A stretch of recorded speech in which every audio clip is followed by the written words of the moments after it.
दोस्तों, यदि आप भी एसएससी स्टेनोग्राफर ग्रेड सी और डी की तैयारी कर रहे हैं तो आपको पता होगा कि जीके जीएस के 50 क्वेश्चंस आपके एग्जाम में पूछे जाते हैं।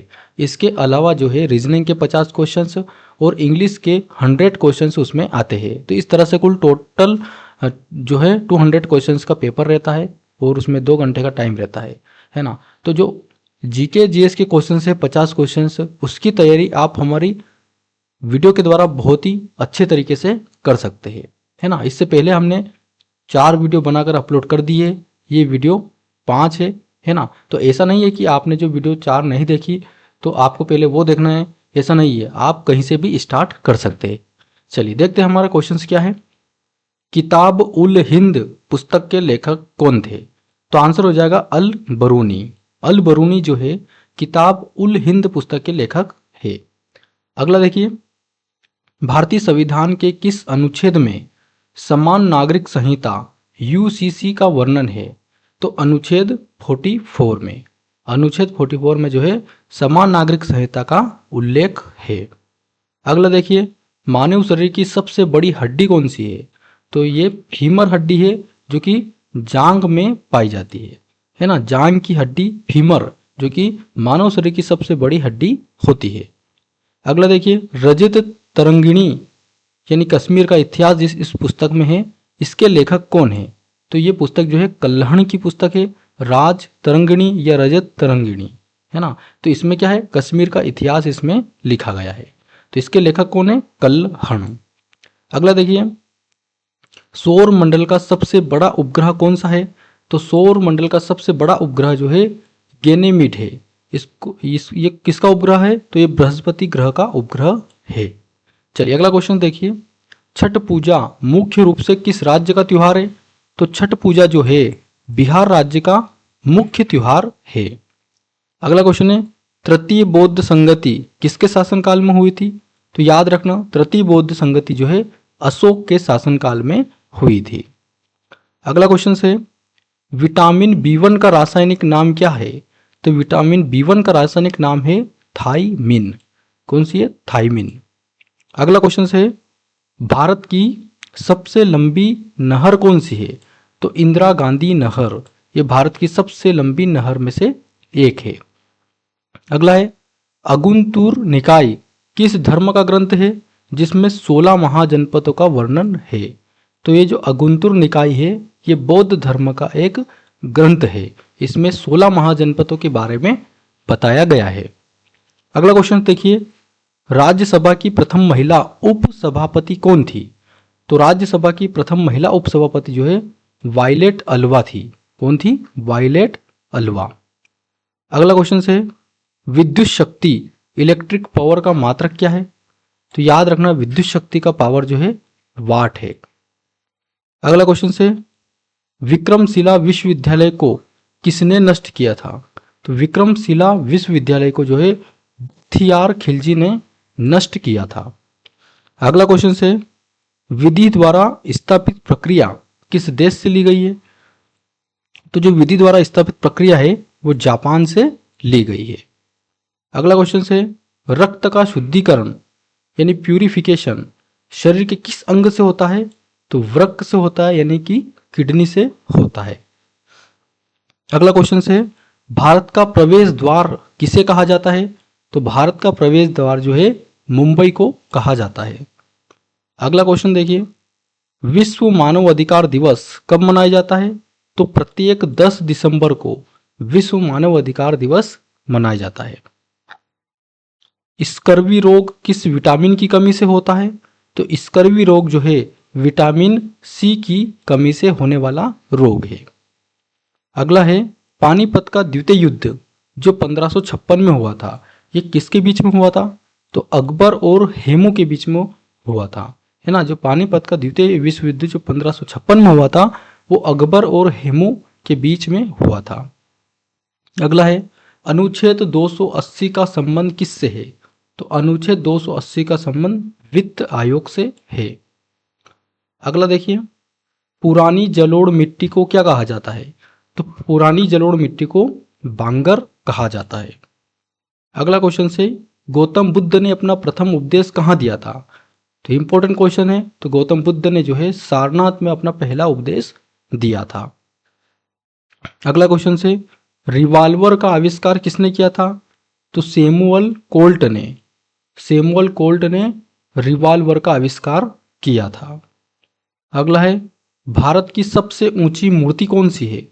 तो भारत की सबसे ऊंची मूर्ति जो है स्टैचू ऑफ यूनिटी, जो गुजरात में है, ये वाली है। भारत की सबसे ऊंची मूर्ति कौन सी? Statue of unity. कहाँ पर है? गुजरात में है। अगला है, लावणी किस राज्य का प्रसिद्ध लोक नृत्य है? लावणी जो है महाराष्ट्र का प्रसिद्ध लोक नृत्य है। तो दोस्तों, अगर वीडियो अच्छी लग रही है तो वीडियो को लाइक जरूर कर देना। चैनल पर नए हो तो चैनल को भी सब्सक्राइब कर लेना, क्योंकि इसी तरह की वीडियो हमारे चैनल पर डेली रात 8 बजे आती है, जिसे देखकर आप अपनी तैयारी को बहुत ही बेहतर ढंग से कर सकते हैं। एसएससी स्टेनोग्राफर ग्रेड सी और डी के लिए ये वीडियो बहुत ही महत्वपूर्ण है ना। तो इस वीडियो को आप एंड तक देखना। वीडियो अच्छी लगे तो वीडियो को लाइक जरूर कर देना, दोस्तों के साथ इस वीडियो को जरूर शेयर कर देना। चलिए देखते हैं क्वेश्चंस क्या है।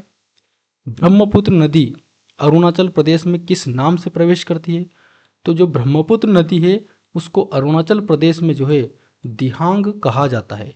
क्या कहा जाता है? दिहांग कहा जाता है। अगला क्वेश्चन है, आदि ग्रंथ का संकलन किसने किया था?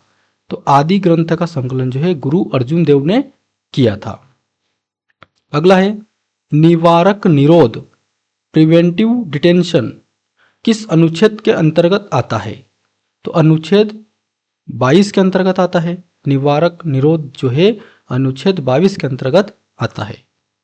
अगला है, कोशिका का आत्मघाती थैली यानी कि सुसाइड बैग्स किसे कहा जाता है? तो लाइसोसोम को कहा जाता है।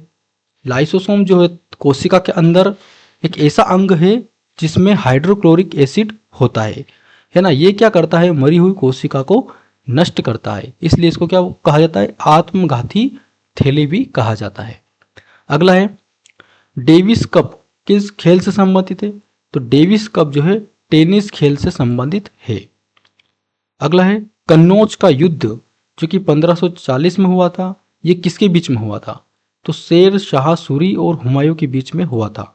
कन्नौज का युद्ध शेर शाह सूरी और हुमायूं के बीच में हुआ था।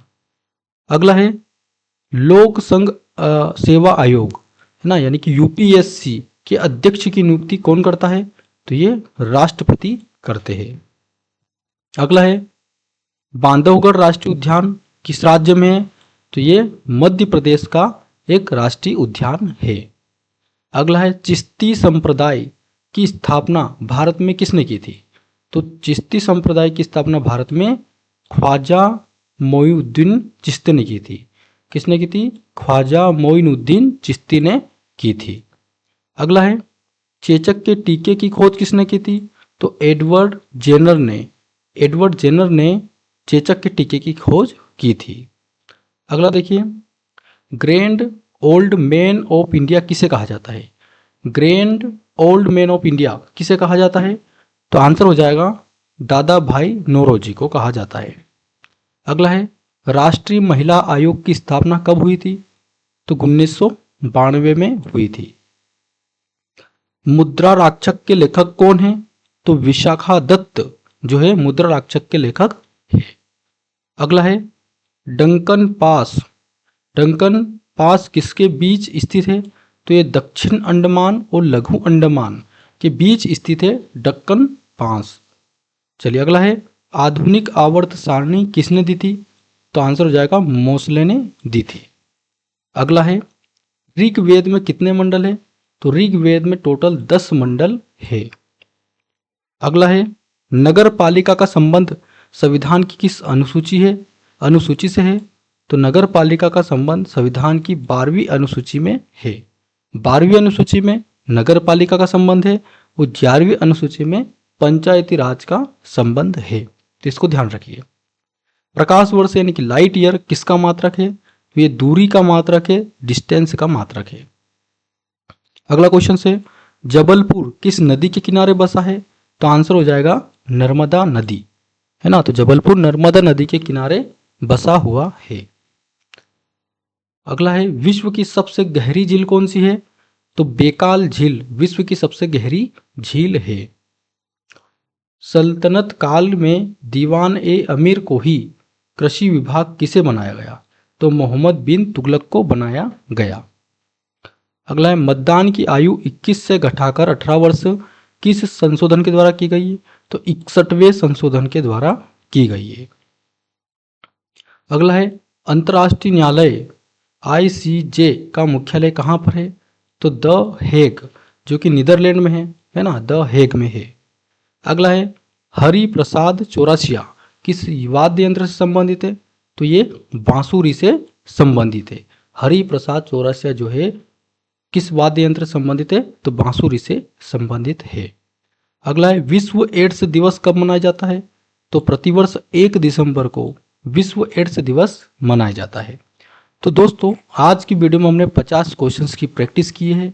ये क्वेश्चंस बहुत ही इंपॉर्टेंट है, प्रीवियस ईयर में पूछे गए हैं। कुछ क्वेश्चंस एक्सेप्टेड है, जहाँ से जिस टॉपिक से क्वेश्चंस आते हैं और हर बार पूछे जाते हैं, वहाँ से हमने कुछ एक्सेप्टेड क्वेश्चंस को उठाया है और इस वीडियो में ऐड किया है।